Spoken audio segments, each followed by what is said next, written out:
Welcome back to the Maximum Lawyer Podcast. I'm Jim Hacking. And I'm Tyson Mutrix. What's up, Jimmy? Good morning, Tyson. How you doing, sir? I am doing fantastic. We've now hit that cold weather. It was warm yesterday. Now we've got that cold weather coming through. But no, things are going well. I'm getting ready for my written exam. I should have that done fairly soon. So spending a lot of time on my written exam, getting ready for that because I want to get a really high score. Because then when you do your check ride, they don't dig as deep. So we're going to try to hit that as close to 100 as I can. So for those who don't know, you're studying for your pilot's exam, right? That's right. So it's exciting stuff. Well, I'm excited about introducing our guest today. Usually I have to scramble to look up their intro and their bio and everything, but today we have an old friend of the podcast, a Guildian, I should say, and a great member of the group. His name is Jeremy Baker. He's a construction lawyer out of Chicago, and we're really happy to have you with us today, Jeremy. Thrilled to be here, guys. So, Jeremy, you're not the typical guest that we have on the podcast, just because you did come from those, big law, right? You came from big law, and you're still sort of practicing big law, right? It's an interesting thing. So, tell people about your journey. Well, I've been a lawyer for almost 20 years, but I think that the story gets interesting about 4 Thanksgivings ago when I was killing time at the car wash, and I stumbled upon the Purple Podcast app on my iPhone. Kind of fell down the rabbit hole listening to a podcast like this, and began a journey. It took me several years to get the idea that I needed to leave my my big law job and to launch my own firm. But before that, I worked for a large insurance firm, Cozen O'Connor, for the first 4 years of my practice. Lots of litigation experience. Decided that I wanted to focus on design and construction law. Made a lateral move in 2006. And stayed at a great firm that I love for almost 14 years, Schiff Hardin, where I was a partner in the construction group for 7 years and an associate for 7 years before that. And thanks to Max Law and other groups and podcasts like this, I decided that I needed to make a radical shift. And I'm in the 3rd year of running my own firm right now. What was it that resonated with you when you heard those podcasts? Was there something missing in your practice of law, something that you were hoping to change? Yeah, it really is. And I mean, I really had a great job, and I had no intentions of leaving. And so I was kind of surprised to feel for maybe 5 or 10 years before I found the podcast that I was, staring at LinkedIn, not understanding how to use it, but feeling that there was power there and sort of bumping up against the constraints of the practice I was in, needing to seek business in groups, having a pretty high billable rate. And, what I didn't realize at the time, there was this longing for me to sort of take advantage of what Seth Godin calls the connection economy and reach out there and to try to, advance my career in ways that I wasn't able to at the big firm. And being my own boss and getting to reach out to potential clients through a lot of different channels has kind of satisfied that craving for me. What did your big law buddies think about the move? Well, it's funny because this might be shocking to people who are among entrepreneurs, among law firm owners so much. But in all the years that I practiced in my other life, I never came across a single lawyer that left that world to come into this one. When I talked to my buddy, the general counsel of my old firm, and I said, I'm leaving, I'm like, what's the playbook for somebody going solo? And they said, there is no playbook for that. There's a playbook for going to a lateral firm, and there's a playbook for going in-house. But I really can't think of one example of somebody who has left that world and come into this one. So I think a lot of people looked at it with some amusement and curiosity. And now I think that there's a lot more people that are wondering whether they should consider a similar move now that I've made it out of the gate. All right, so you go in and you tell your buddies, and there's, I guess, a date certain that you're leaving. Talk to us about the day before you left your big law job.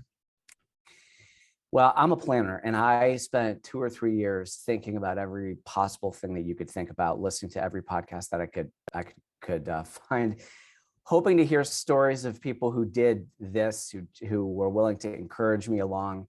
But it's kind of like legal research. After you start seeing the same authorities again and again, you feel like you've got the issue triangulated. So for several years, I listened to all these podcasts, and I tried to figure out what are all the things I need to do. And then I felt like I had a pretty good handle on it, got the website spun up, and it was an out of body experience for me to go to my practice group leader, who was a great mentor of mine for 14 years and say, I'm out of here. And I was really concerned that it wouldn't be well received, but I couldn't have been more mistaken. They threw a little party for me. And I continue to, text with those former partners of mine and my former mentors on a very frequent basis. So everybody was really tremendous in sending me off on my journey.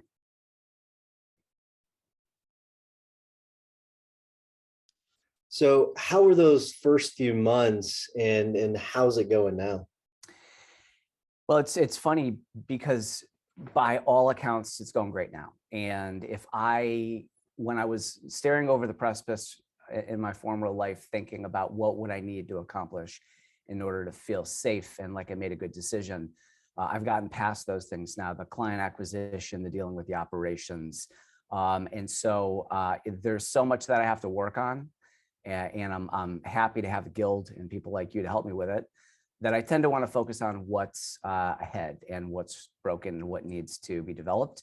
But I think that I do need to take a moment, pat myself on the back and look back 2.5 years and feel like in terms of client acquisition, positioning in the marketplace, staying in touch with people I knew, for the last 20 years in my former career, doing all those little things, it's really been tremendous. But I do spend most of my time focusing on what's not going great, and I've got a lot of work to do in the future. Now, Jeremy, we've talked a lot offline and online about how it's different, the clientele that you have. You're not out like me with a big volume practice trying to sign up lots of clients. You have very particular clients that you do a lot of work for. What did they expect, or what have they indicated has been different about going with you as opposed to like all the trappings of the big law firm? I think there's a high bar of entry if you're going to sign up with a giant law firm, because you're going to get a team and you're probably going to get an inexperienced associate and you're going to be paying for their training. And so when I was trying to sell work in the big firm, I was having to do with my practice group's marketing plan and then the firm's broader marketing plan. So there were those constraints. But I feel like a lot of people may have been reluctant to pick the phone and call Jeremy Baker, partner at Schiff Hardin, because of, you get all the benefits, but then you get a lot of other stuff that comes with it. When you are out on your own, somebody wants to call and get on my calendar, or they could chat with me directly. And, I don't need to worry about a lot of the, constraints. I can do fixed fees, not to exceed. I can play with my hourly rate. I can do whatever I want. So I feel like there's maybe an obstacle to entry that has been removed, and it's actually been tremendous in terms of the market responding as I'd hoped that they would. When it comes to things like the tools and the resources that you had at your old jobs, how does it compare now? Do you feel like you have access to everything that you need? Is it more difficult now? What are your thoughts on that? Well, most of the administrative tasks that need to get done, conflict checking, invoicing, outsourcing, work that I shouldn't be doing, we're at a remarkable time right now. I really don't think that I could have started my practice 10 years ago, certainly not the way that I was able to now. So I was able to replace an awful lot of that sort of stuff with technology. And frankly, I think it's much more efficient. A lot of the systems I'm running now, tasks that were done by people, billing tasks, are much more efficient in my firm right now. But, I will admit that there was always, when you've got 300-400 lawyers, you've got at least that many support staff, and there's always somebody to come and take care of something for you. So, right now, trying to figure out how to only focus on the things that are my, highest and best use and not getting pulled into some of the other admin type stuff. I do miss having people in all directions that I can grab and pull in to assist me. But I'm very lucky to be at a time where we've got the technology that we have, which has largely replaced a lot of the people I relied on at the big firm. And how has that been? Do you like that? Is it doable? Is it something that keeps you up at night, or is that something that you think you've really sort of been able to master? I think it's interesting because when I was looking at getting out of the firm, I wasn't thinking at all about the stuff that is keeping me up at night now. I was thinking about getting out on great terms and spinning up the practice and getting work in the door. And once you get past those obstacles, which at the time seemed to be the biggest thing in the world, Now it's, how do I systemize? How do I scale? How do I grow?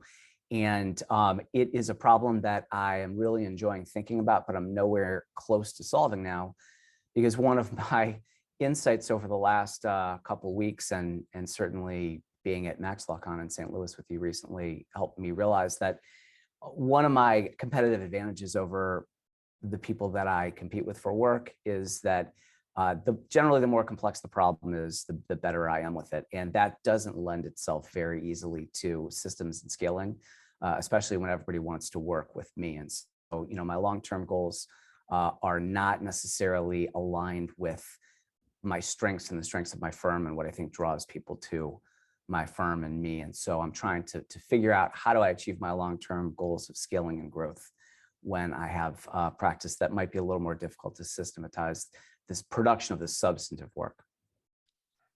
Well, as you've thought about that, I mean, where's your mind taking you? What do you think is the key to that? Well, I'm a big believer in systems, and certainly all of the administrative and operations type systems that my firm needs to run can be systemized just like everyone else. So, as far as hiring and all of the things that I need to do, it's just table stakes for me to, climb that ladder. And I think that that's true for everybody. When it comes to producing the substantive work, there is some tension now where I am trying to create processes, checklists using software programs with conditional logic to build out if this then that type paths, so I can hopefully bring in other people to execute. It's really on the transactional work, the negotiating the contracts. Litigation, I think, can be more simply systematized. So I'm working at this goal of systemizing the substance, which is going to take me, years. And frankly, I talked to some of my colleagues at the construction bar at an event a couple of weeks ago, and they looked at me like I was absolutely crazy. They said, it's too complicated, you can't do it. But I'm giving a go at it, because I don't know any other way. I don't want to teach everybody that comes through here individually. I want to create a system that can teach them.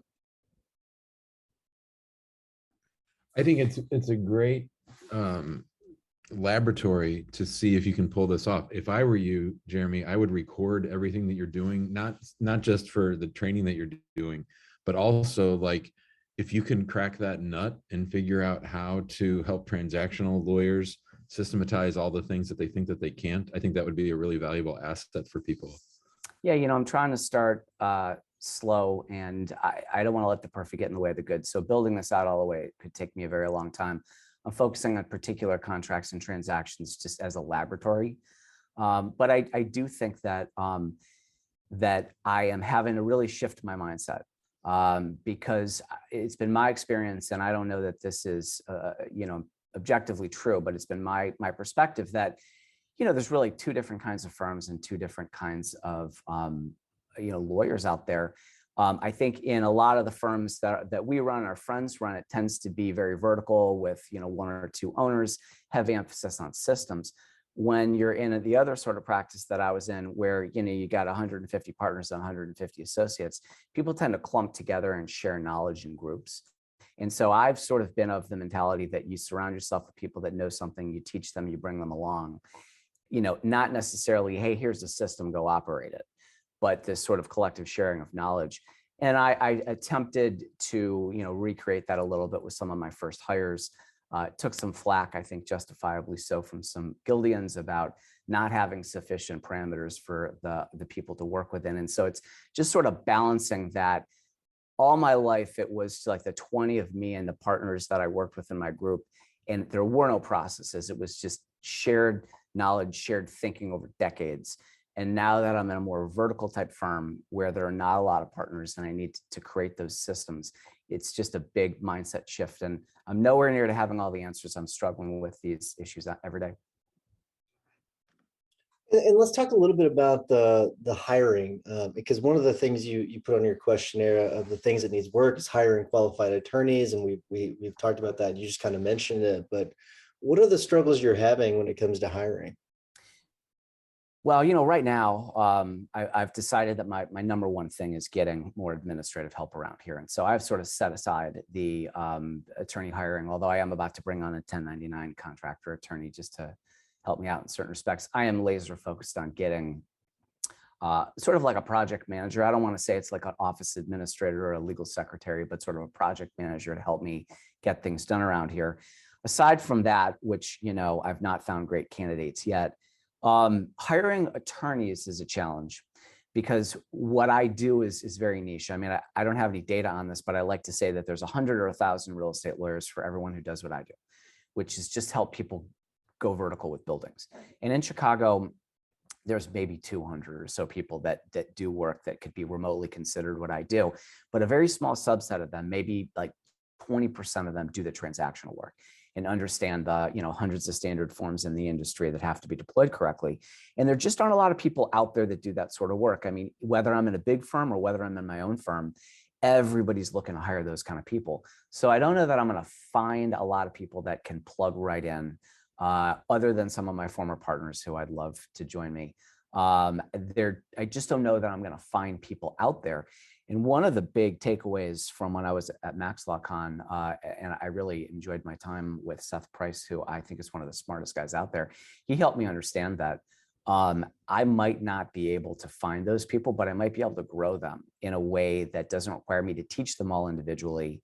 He, with Blue Shark, created an academy to kind of bring people along and to kind of train them up. And so that's kind of what I'm going for here. I'm really endeavoring to create this system to produce the substantive work where hopefully I can bring through lots of candidates. Some will succeed and thrive, others might not, but I don't want to spend the rest of my career teaching the same thing again and again and again. You're listening to the Maximum Lawyer Podcast. Our guest today is Jeremy Baker. He's a construction lawyer who left Big Law, and he's killing it on his own up in Chicago. Jeremy, do you think that one of the issues with hiring an associate might be that, and I don't know this, it's just me thinking out loud, that the kind of associates who would want to do the work that you do and have the kind of clients that you have, would they be more inclined to want to go to a big firm as opposed to thinking that Jeremy's just by himself and he might not be able to pay me 6 months from now? There's a little bit of that for sure, Jim, because I can tell you there's a half dozen or dozen people that I want to hire. I've known these people for 10 years and I could plug them right in. These people are really risk adverse.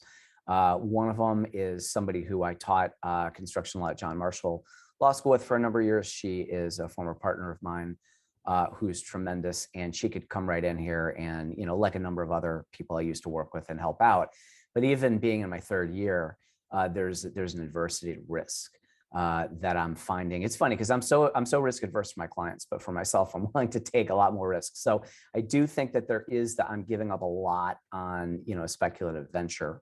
But I don't know that it's that everybody necessarily wants to work in big law. There's certainly boutique firms that do the kind of work that I do, 5 to 10, 15 lawyers huddled together, but they are exactly like the big law firms in their thinking.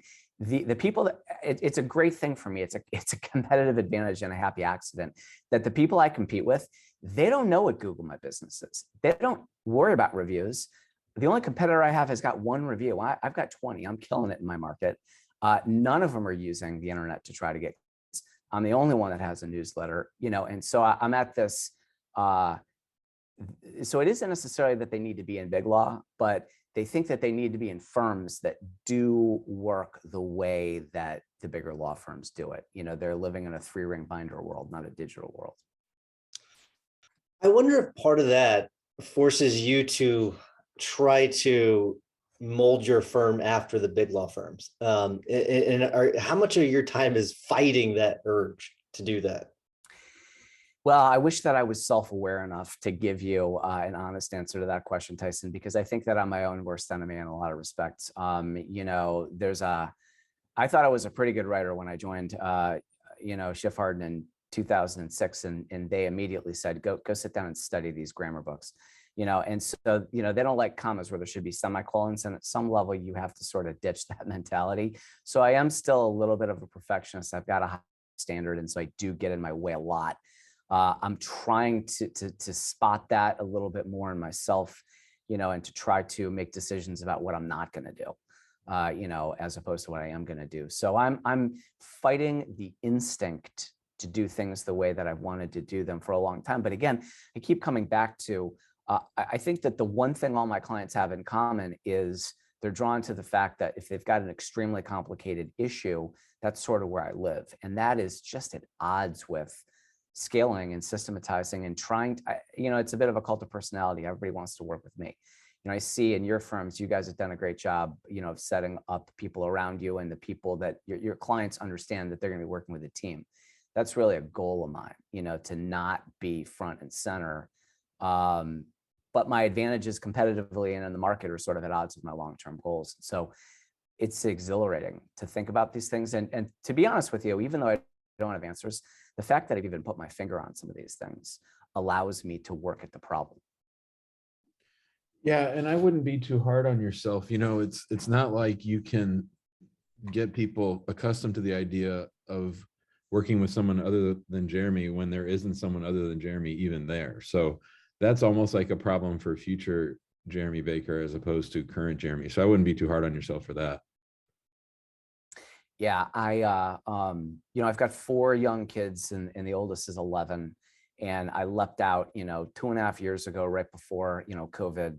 And my book of business was roughly, the size of what I was taking out of the firm. And it was a big gamble about whether I was going to be able to get new clients and to sort of sustain things. So yeah, I try to not be too hard on myself because if I could go back in time a few years ago when I was eyeing this decision and could see where I am right now, I'd have a huge smile on my face. So I try to keep it in perspective. All right. So picture yourself in 5 years now. What's it look like in 5 years? And I'm not talking about where's this firm going, but I just want to know how are you picturing this thing looking in 5 years? Hopefully that makes sense. Yeah, it does. And I've given a lot of thought to it. My highest and best use is not, redlining contracts and talking to judges and sitting in depositions. And I think that I'm more in the mold of a Jim than a Tyson when it comes to a desire to sort of step out of the front line of the production of the substantive work, to be the COO, CMO, sort of just run the firm, do thought leadership, speak and write, attract new business for other people to execute.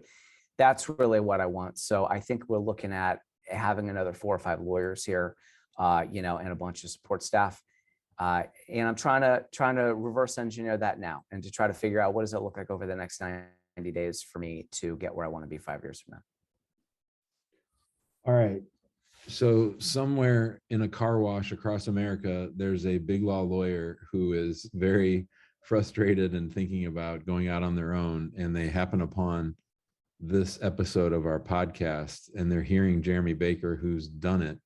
What advice do you have for that lawyer sitting in the car wash? Well, I'll say 2 things.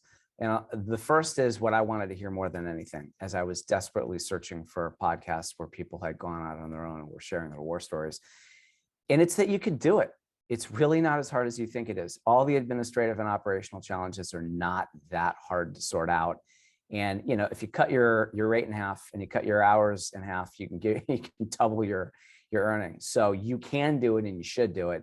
If you're looking for a little bit more encouragement, the second thing I would say is I was really heavily influenced by Seth Godin, almost everything he's written, but in particular, there's a book called The Icarus Deception, where he makes a bunch of points. And what really spoke to me among the brilliant things that Seth says in that book is that, it used to be that the comfort zone and the safety zone were the same thing, right? So you go to a good school, you get a fancy job, you get a fancy office, and you camp out there your whole career. It's comfortable and it's safe. I think that used to be true. When I lateraled in 2006 to the firm that I was at for 14 years, the salary wars in 2006, 2007, 2008, I was getting 3-4 raises a year just because the firm was trying to stay apace with market. Then, the economic downslide happened, 10, 12 years ago, and there's a new time of austerity. And I think that the safety zone and the comfort zone ceased to be the same thing. I think that a lot of people that I used to work with at the big firm, they think they're comfortable, they think they're safe, but I would argue that they're really just comfortable because the safety zone has moved into this connection economy. It's the things that the guild is doing. It's the thing that people like you are doing. It's reaching out in new ways, thought leadership, doing generous work. And so for all the people that are sitting in their corner offices thinking that they're comfortable and safe, I would say check out The Icarus Deception from Seth Godin and try to ask yourself, are you still safe and comfortable, or are you just comfortable? Because I think Seth is absolutely right that the safety zone has moved away from the comfort zone in the last 10 years or so. Need to clip that section. That's a great way of ending it. I do want to wrap things up. Before I do, I want to remind everyone to join us in the big Facebook group. We've got over 5,000 members there that are sharing on a daily basis. So check us out there. If you want a more high-level conversation with people like Jeremy, go to maxlawguild.com. And if you don't mind taking just a couple minutes while you're listening to the rest of this episode to give us a 5-star review, we will greatly appreciate it. Jimmy, what's your hack of the week? My hack of the week, I'm going to riff on something that I talked about at the end of Max LawCon, and that is that every dollar is not created equally. Amani would correct me. Amani loves to correct me with adverbs when she always adds the ly to whatever word I say. But anyway, the tip is this, that you need to sit down and look at your various case types. And you need to figure out, how much does it cost me to produce this widget? How much does it cost me to obtain this result for my client? And how many hours am I spending versus what am I charging? And I think you might be surprised to find that not every dollar is created equally, that you have some case types that take a ton of attorney time, or maybe a ton of paralegal and attorney time, and you get X amount. And you have other cases that are very easy and take less attorney time, less paralegal time, and that you need to think through which ones are the most value for the amount of time spent, and then try to get more of those cases. You know, it's really interesting, Jim. We're going through something now where, because we've got a lot of data on how much a case makes us, right? I don't have a lot of data on how much a case costs us, in both in resources general, right? And in people time and in just cost. So that's something that we are working on now. So it's interesting that we're both working on that, similar things at the same time. So very cool. All right, Jeremy, you know the routine. You've listened to, if not almost all of our podcasts. So what is your tip or hack of the week? You know, I just think that one of the biggest things that I've learned over the last couple of years is, believe in yourself, run fast, take some risks. And, if you make a mistake, you can always take a step backwards and kind of course correct. But, I have been inclined to be perfectionist. I've been inclined to walk slow. And I think that is something I'm really fighting. So, I forget who the quote's from, but, run fast, break things, throw yourself out there. And, if you make a mistake, you course correct, but you keep moving forward. I like that. Run fast, break things. It's good. That's how Jimmy is. That's how he lives his life. Very good. So my tip is something that I've been playing around with for 2 or 3 weeks now, and it's BNI meets LinkedIn. It's something called Alignable, and I think Alignable has actually been around for a few years. However, I can tell they've made a massive push. I've seen a lot of invites from people for Alignable. And it's alignable.com. There's an app, but it's more based on referrals than just promoting your business. LinkedIn is just, to me, like LinkedIn's like a fluid resume almost. But Alignable is more based on referrals. So I'm having some fun playing around with it. So check it out, see what you think about it. It's a pretty cool platform. It's fairly easy to use. So it's alignable.com. Check it out. Jeremy, thank you so much. It's been great. It's funny because we had you on a hot seat, and we've talked to you a lot, and I talked to you at the conference, but I feel like I learned more about you today too. So it's just cool to have you on. So thank you so much for sharing. Thank you.